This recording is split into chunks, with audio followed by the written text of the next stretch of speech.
पाकिस्तान का एक और झूठ सामने आया है। पाकिस्तान ने गलती से सरहद पार करने वाले हैदराबादी नौजवान प्रशांत और मध्य प्रदेश के बारीलाल की सिफारती रसाई की मांग नहीं करने का इल्जाम लगाया है।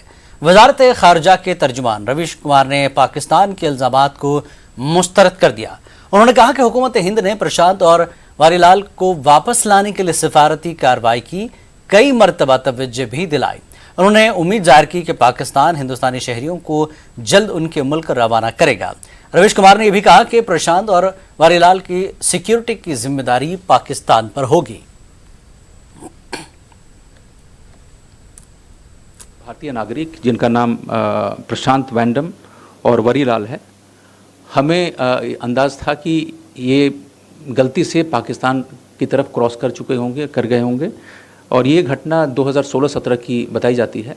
जिस समय हमें ये पता चला, जिस समय हमारी जानकारी में ये लाया गया, उसी समय हमने पाकिस्तानी गवर्नमेंट को बताया कि ऐसा हो सकता है, ये इंडिविजुअल्स आपके सीमा में हो सकते हैं और अगर आपकी जानकारी मिले, आपको इनके बारे में जानकारी मिले तो आप हमें इसकी सूचना दें।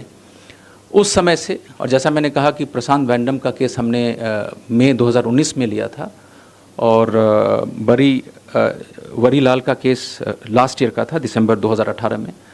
जिस समय हमने पहला नोट वर्बल लिखा और उसके बाद इतने रिमाइंडर्स गए, हमें किसी का जवाब नहीं दिया गया। इसीलिए जब अचानक इसकी घोषणा हुई पाकिस्तान प्रेस में कि ये 2 इंडियंस अरेस्ट हो गए हैं, तो थोड़ा सा हमें सरप्राइज़ हुआ।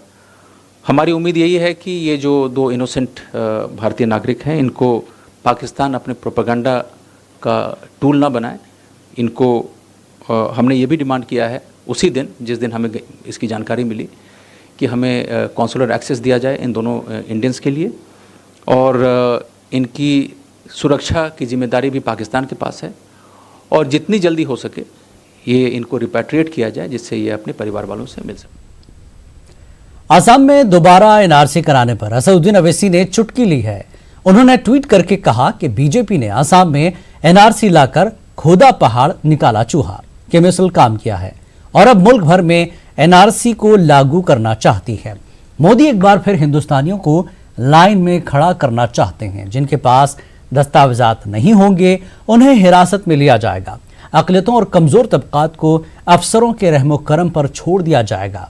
दुनिया में कहीं भी लोगों को इस तरह के मसाइल का सामना नहीं है।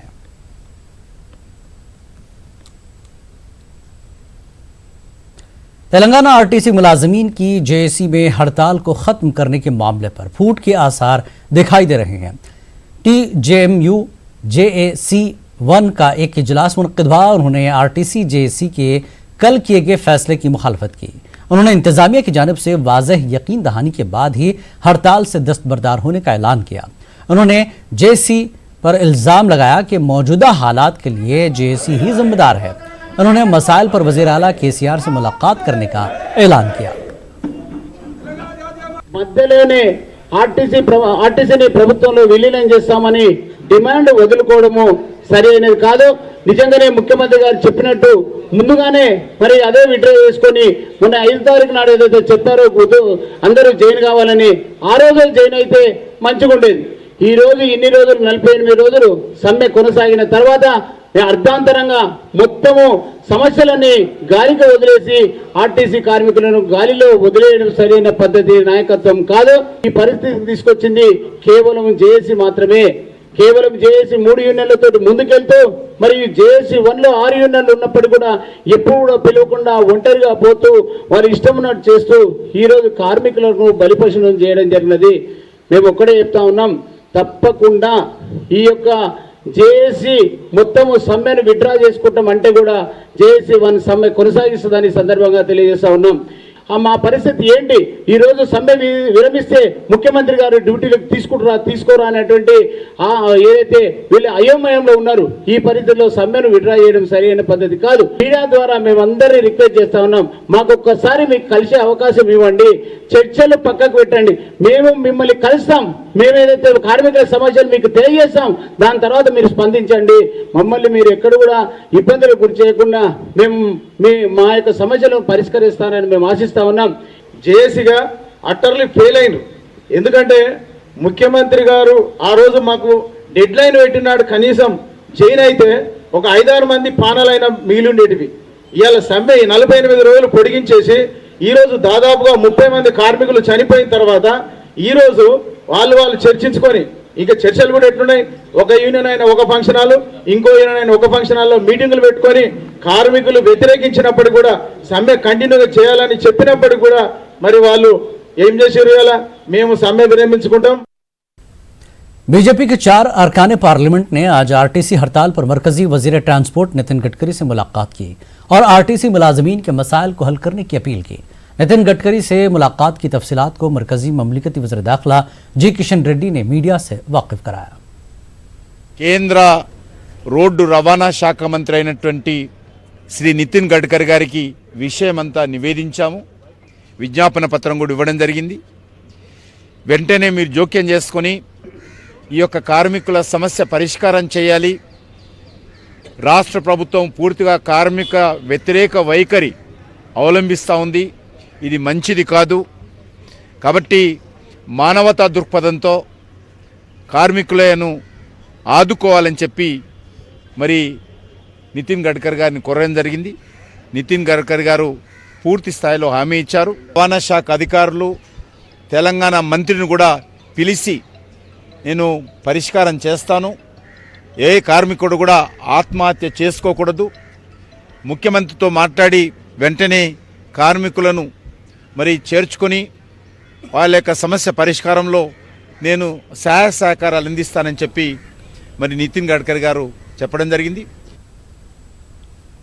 आरटीसी मुलाजमीन के हड़ताल खत्म करने के ऐलान के बाद भी सरकारी बसें सड़कों से गायब है। हड़ताली आरटीसी मुलाजमीन ने बिना किसी शराइत के ड्यूटी पर रुजू होने का ऐलान किया है। इसके बावजूद रियासत की टीआरएस हुकूमत मुलाजमीन को मुलाजमत पर लेने के लिए संजीदा नजर नहीं आ रही है। कारपोरेशन का कहना है कि फिलवक्त ये मामला लेबर कोर्ट में चल रहा है, फैसले का इंतजार है। ये भी खबरें हैं कि रियासती हुकूमत दोबारा हड़ताल न करने से मुताल्लिक बॉन्ड्स पर दस्तखत के बाद ही ड्यूटी पर लेने के लिए गौर कर रही है। इसके अलावा आरटीसी को हुकूमत में शामिल करने के मुतालबे को पूरी तरह से खत्म करने के बाद ही ड्यूटी पर लेने पर गौर किया जा रहा है। नासाजी सेहत के सबब इलाज के दौरान तेलंगाना आरटीसी के एक और कंडक्टर की मौत हो गई। ये वाकया मेदक जिले का है। कंडक्टर शेख जाफर जो 2008 से खिदमात अंजाम दे रहे थे। आरटीसी हड़ताल और माशी तंगदस्ती से वो चंद दिनों से परेशान थे। 13 नवंबर को उनकी तबीयत खराब हो गई, जिसके बाद उन्हें मकामी दवाखाना में शरीक किया गया। सेहत मजीद बिगड़ जाने के सबब कंडक्टर शेख जाफर को हैदराबाद मुंतकिल किया गया था, जहां इलाज के दौरान कंडक्टर शेख जाफर की मौत हो गई।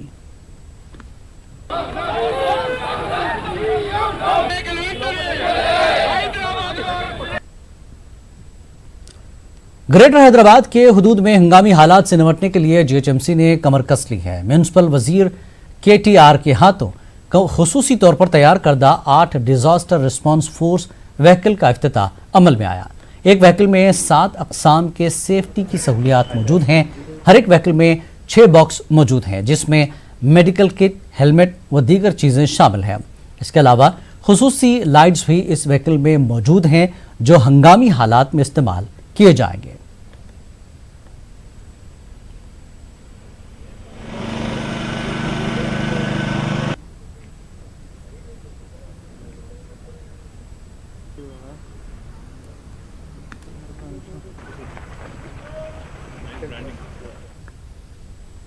खवातीन को बाख्तियार बनाने के लिए तेलंगाना जागृति की कोशिशें जारी है। तेलंगाना जागृति और यूनाइटेड नेशंस ग्लोबल नामी इदारे के इश्तराक से खवातीन को बाख्तियार बनाने को लेकर एक वर्कशॉप मुनक्किद हुआ। 2 रोज़ा वर्कशॉप के पहले दिन के इजलास में तेलंगाना जागृति सदर कविता ने शिरकत की। इजलास के दौरान तेलंगाना में मुख्तलिफ शोबों में कामयाबी हासिल करने वाली खवातीन और उनके कारनामों पर तबादला ख्याल किया गया। वर्कशॉप में मुख्तलिफ शोबों में अहम रोल अदा करने वाली खवातीन मौजूद रहीं। మహిళల సాధికారత మీద జరుగుతున్నటువంటి పనిలో భాగంగా తెలంగాణ జాగృతి అదేవిధంగా యునైటెడ్ నేషన్స్ గ్లోబల్ కాంపాక్ట్ అనేటటువంటి సంస్థ ఇద్దరం కూడా కలిసి తెలంగాణ వ్యాప్తంగా వివిధ రంగాలలో పనిచేస్తున్నటువంటి మహిళలు వారు ఉన్నటువంటి స్థాయి నుండి ఇంకా పైకి ఎదగడానికి ఏ రకంగా మనము సహాయం చేయగలుగుతామని చెప్పి ఒక 2 రోజులు వర్క్షాప్ నిర్వహించడం జరిగింది। हैदराबाद की खूबसूरती में एक और इजाफा होने जा रहा है। दुर्गम चेरू में केबल ब्रिज की तामीर आखिरी मरहले में है। उम्मीद की जा रही है कि नए साल में संक्रांति के मौके पर इस ब्रिज को आवाम के लिए खोला जाएगा। जुबली हिल से माधापुर पहुंचने के लिए 30 मिनट का सफर अब सिर्फ 10 मिनट में तय किया जाएगा। पेश है खास रिपोर्ट।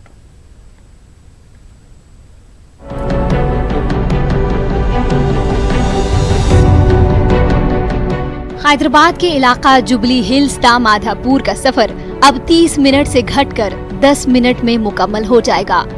हैदराबाद के आईटी इलाका दुर्गम चेरू में केबल ब्रिज का तामीराती काम आखिरी मरहले में है। ब्रिज के आगाज के बाद माइंड स्पेस ता जुबली हिल्स का फासला कम हो जाएगा।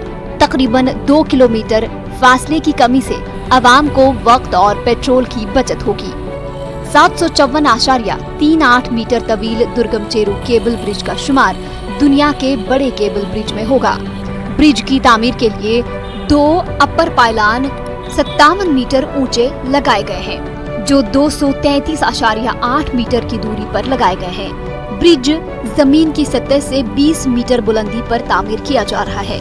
ब्रिज की तामीराती लागत 184 करोड़ रुपए है। तामीर में तकरीबन 4,800 मीट्रिक टन आला मेयारी स्टील इस्तेमाल किया गया है। इसमें 3,000 क्यूबिक मीटर्स कंक्रीट और 4,800 metric ton steel, 300 metric ton stay cable को इस्तेमाल किया गया है। 53 सीसी सीमेंट कंक्रीट से तैयार करदा ब्रिज में 26 स्टे केबल्स हैं। इन केबल्स को जर्मनी से हासिल किया गया है। ब्रिज की जुमला लंबाई 764 मीटर्स है। ब्रिज के 53 सेगमेंट्स हैं और 50 सेगमेंट को केबल से जोड़ा जा रहा है। एक सेगमेंट 26 मीटर लंबा और 4 मीटर ऊंचा और चौड़ा है। एक सेगमेंट का वजन 160 टन है। GHMC हुक्काम ने बताया कि दुर्गम चेरू केबल ब्रिज की तामीर नई टेक्नोलॉजी के जरिए अमल में लाई जा रही है और इस तर्ज की टेक्नोलॉजी का इस्तेमाल दुनिया भर में पहली मर्तबा किया जा रहा है। इस केबल ब्रिज की तामीर के बाद इस मकाम पर वॉकिंग ट्रैक, साइकिलिंग ट्रैक, असरी लाइटिंग सिस्टम की तंसीब अमल में लाई जाएगी। दुर्गम चेरू केबल ब्रिज की तामीर के जरिए यहाँ पर सयाहती शोबे को बड़े पैमाने पर फरोग दिया जा सकता है। Bureau report, news 18 Urdu.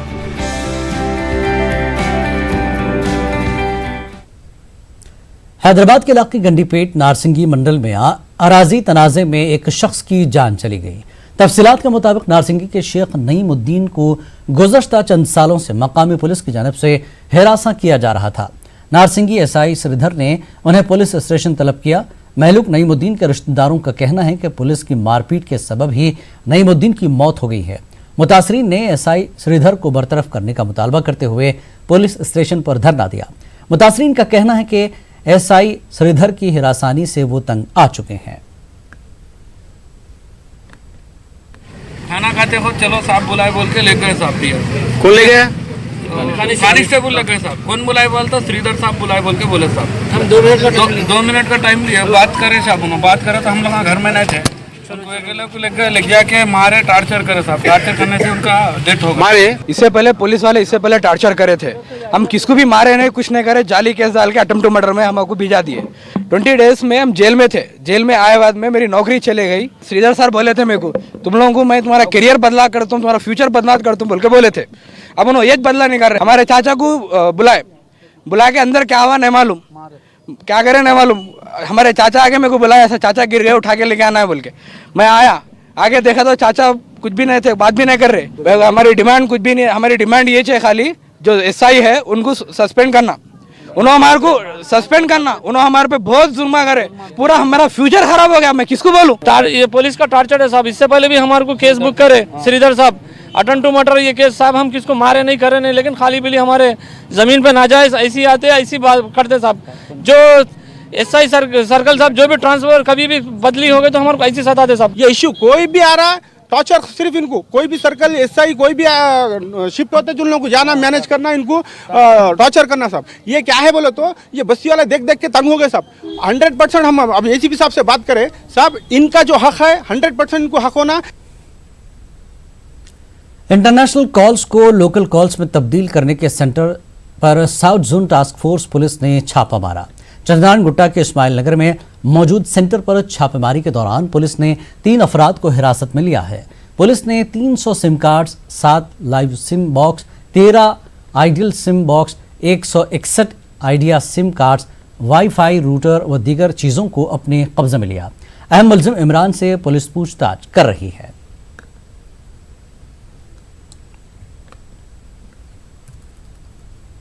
अब रुख करेंगे आंध्र की खबरों का, नजर हेडलाइंस पर। आलमी यौम सिमकियात के मौके पर वाईएसआर फिशरीज भरोसा स्कीम का आगाज। बैकवर्ड क्लास को मुल्क का बैकबोन बनाने जगनमोहन रेड्डी ने किया आज़म।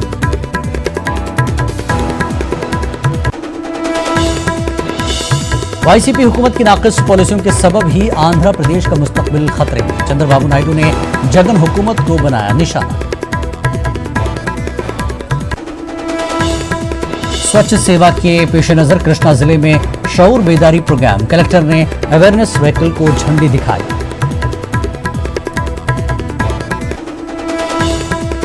महकमे कबाली बहबूद के मुलाजमीन सड़कों पर तनख्वाहों की अदायगी और दीगर मसाइल को हल करने की मांग।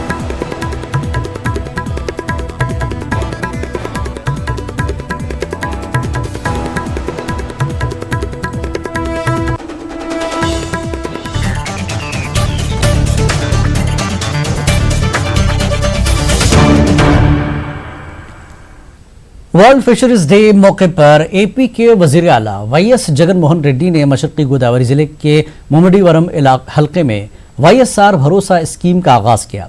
यह स्कीम रियासत के माहिगीरों के लिए है। इस नई स्कीम के जरिए हर माहिगीर को 10,000 रुपये, 9,000 रुपये डीजल की सब्सिडी और हादसाती मौत पर माहिगीर के खानदान को 10 लाख रुपए की माली इमदाद फराहम की जाएगी। उन्होंने कहा कि इस स्कीम के जरिए रियासत के तकरीबन 1,35,000 माहिगीरों के खानदानों को फायदा पहुंचेगा। महकमे सिमकियात ने इंफ्रास्ट्रक्चर की बेहतरी के लिए बजट में 551 करोड़ रुपए की रकम अलॉट की है। 5 నెలలు కూడా సరిగ్గా 6 నెలలు కూడా సరిగ్గా తిరక్క మునిపే ఆ మత్స్యకార కుటుంబాలకు తోడుగా ఉండేందుకు రాష్ట్ర ప్రభుత్వం తరపున అక్షరాల 78 కోట్ల 24 లక్షల రూపాయలు ఆ 16,500 కుటుంబాలకు కాసేపట్లోనే బటన్ నొక్కి కంప్యూటర్ ద్వారా నేరుగా వాళ్ళ బ్యాంక్ అకౌంట్లలోకి డబ్బులు పోయేట్టుగా చేస్తున్నాము అని చెప్పి కూడా సగర్వంగా ఈ వేదిక మీద నుంచి ఇప్పటి నుంచే తెలియజేస్తా ఉన్నాను। పాదయాత్రలో ఇచ్చిన మాటల ప్రకారం మచిలీపట్నం దగ్గర నుంచి శ్రీకాకుళం జిల్లాలో మంచినీళ్లపేట, రాళ్లపేట, పశ్చిమ గోదావరి జిల్లా నర్సాపురంలో బియ్యపుతిప్ప, విజయనగరం జిల్లాలో చింతపల్లిలో, నిజాంపట్నంలోనూ కూడా వీటి అన్నింటిలో కూడా రాబోయే రోజుల్లో జట్టీలు కట్టించి ప్రతి కుటుంబానికి కూడా మత్స్యకార కుటుంబానికి కూడా మేము తోడుగా ఉన్నాము। 6 నెలల కాలంలోనే గర్వంగా కూడా నేను తెలియజేస్తా ఉన్నాను, దేశ చరిత్రలో ఎప్పుడూ జరగని విధంగా वाईसीपी हुकूमत की नाक़िस पॉलिसियों के सबब ही आंध्र प्रदेश का मुस्तकबिल खतरे में पड़ गया है। ये कहना है साबिक वज़ीर आला चंद्रबाबू नायडू का। उन्होंने कहा कि कोई भी शख्स आंध्र प्रदेश में सरमायाकारी करने के लिए तैयार नहीं है। पोलावरम अमरावती प्रोजेक्ट पूरी तरह से रुक गए हैं। मशरक़ी गोदावरी में पार्टी कार्यकर्ताओं से खिताब के दौरान चंद्रबाबू नायडू ने कहा कि पोलावरम प्रोजेक्ट का 71% काम मुकम्मल हो गया है। इसके बावजूद रिवर्स टेंडर तलब करना ठीक नहीं है। వీళ్ళు చేసే విధానాల వల్ల ఈ రాష్ట్రం చాలా దారుణంగా, మామూలు పరిస్థితిగా చాలా దారుణంగా మనం నష్టపోయే పరిస్థితి వస్తూ ఉంది। ఉదాహరణ మీరు ఒకసారి చూస్తే పోలవరం ప్రాజెక్టు ఆంధ్రప్రదేశ్ రాష్ట్రానికి జీవనాడి। నేను ఆ రోజు ప్రతి సోమవారం పోలవరంగా మార్చి నెలకొక్కసారి ప్రాజెక్ట్ విజిట్ పెట్టి పట్టిసీమ ద్వారా నదుల అనుసంధానం చేసి ఇప్పటికే 71% పనులు పూర్తి చేసి ఈ సంవత్సరం లోపల, రేపు మే లోపల 100% పనులు పూర్తి చేయాలనే కార్యక్రమానికి శ్రీకారం। स्वच्छ सेवा प्रोग्राम के पेश नजर कृष्णा जिले में शऊर बेदारी प्रोग्राम मुनक्किद हुआ। जिला कलेक्टर इम्तियाज अहमद ने प्लास्टिक फ्री प्रोग्राम के पेश नजर अवेयरनेस व्हीकल को झंडी दिखाई। 2 माह तवील प्रोग्राम के दौरान अवेयरनेस व्हीकल रोजाना 3 देहातों का दौरा करते हुए आवाम को प्लास्टिक के इस्तेमाल से रोकने और प्लास्टिक के इस्तेमाल से होने वाले नुकसानात से वाकिफ करवाया जाएगा। इस दौरान शॉर्ट फिल्म के जरिए आवाम को बेदार किया जाएगा। वाज़ेह के जिला कलेक्टर इम्तियाज अहमद की जानिब से प्लास्टिक फ्री मुहिम कामयाब साबित हो रही है। రోజుకు 3 గ్రామాల చొప్పున కవర్ చేస్తూ 60 రోజులు మనకు జిల్లాలోని 180 to 200 విలేజెస్ 180 నుంచి 200 విలేజ్లు కవర్ చేస్తూ వాళ్ళలో బహిరంగ మల విసర్జన గురించి మరి అవగాహన కల్పిస్తూ అది బహిరంగ మల విసర్జన మంచిది కాదు, ఆరోగ్యానికి మంచిది కాదు అని అందరికీ తెలియజేస్తూ అందరిలోకి అవగాహన కల్పిస్తూ ఒకవైపు బహిరంగ మల విసర్జన గురించి 8 షార్ట్ వీడియో ఫిల్మ్స్ తయారు చేయడం జరిగింది. అలాగే ప్లాస్టిక్ వాడకం మంచిది కాదు అనే ఇది కూడా దీని మీద కూడా అవగాహన కల్పిస్తూ ఈ రథము ప్రచార రథము మొత్తం మనకు జిల్లాలో 60 రోజులు 23 नवंबर को बाद नमाज शाह बमकाम दरगाह मस्जिद सैयद शाह करीमुल्लाह शाह कादरी रहमतुल्लाह अलैह में जश्न ईद मिलादुन्नबी सल्लल्लाहु अलैहि वसल्लम का इनकाद अमल में लाया जा रहा है। इस जलसे में बैरूनी उलमा के अलावा मौलाना सैयद शाह मुबशिर पाशा कादरी, सैयद शाह नूरुल हसन हुसैनी कादरी खिताब करेंगे। तमाम बिरादरान इस्लाम को इत्तला दी जाती है कि अहाता-ए गुंबद हजरत सैयद शाह करीमुल्लाह शाह कादरी के दामन में जश्न ईद मिलादुन्नबी हर साल की तरह अजीमुशान पैमाने पर बरोज़ हफ्ता 23 नवंबर 2019 बमकाम गुंबद दरगाह करनूल में जश्न ईद मिलादुन्नबी का जलसा मनाया जा रहा है। और दूसरे दिन पीर तरीक़त आली जनाब डॉक्टर सैयद कमर पीर कादरी साहब के मकान में मुँह मुबारक की करनूल के टू टाउन पुलिस स्टेशन में करनूल के डीएसपी फखरुद्दीन ने बताया कि ऑपरेशन मुस्कान के तहत 19 बच्चों को चाइल्ड लेबर से आज़ाद किया गया। इन बच्चों को चाइल्ड लेबर अफसर के हवाले कर दिया गया। बच्चों को स्कूल में दाखिल करवाया गया है।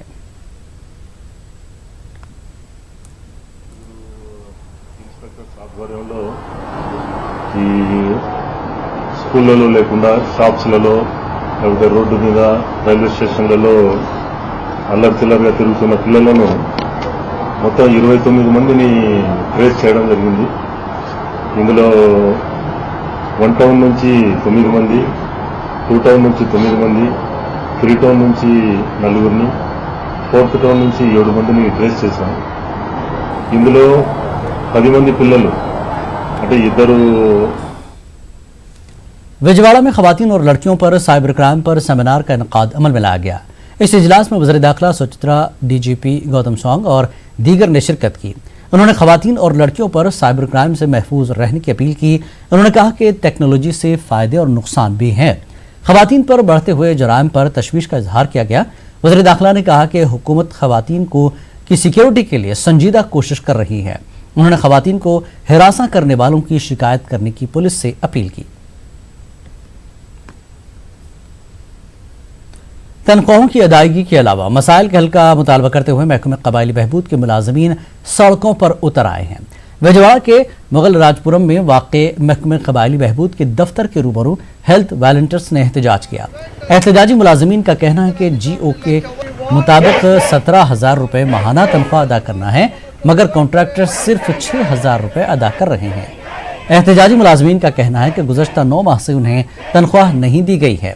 आला ओहदेदारों के इल्म में लाने के बावजूद मसाइल जूं के तूं बरकरार है।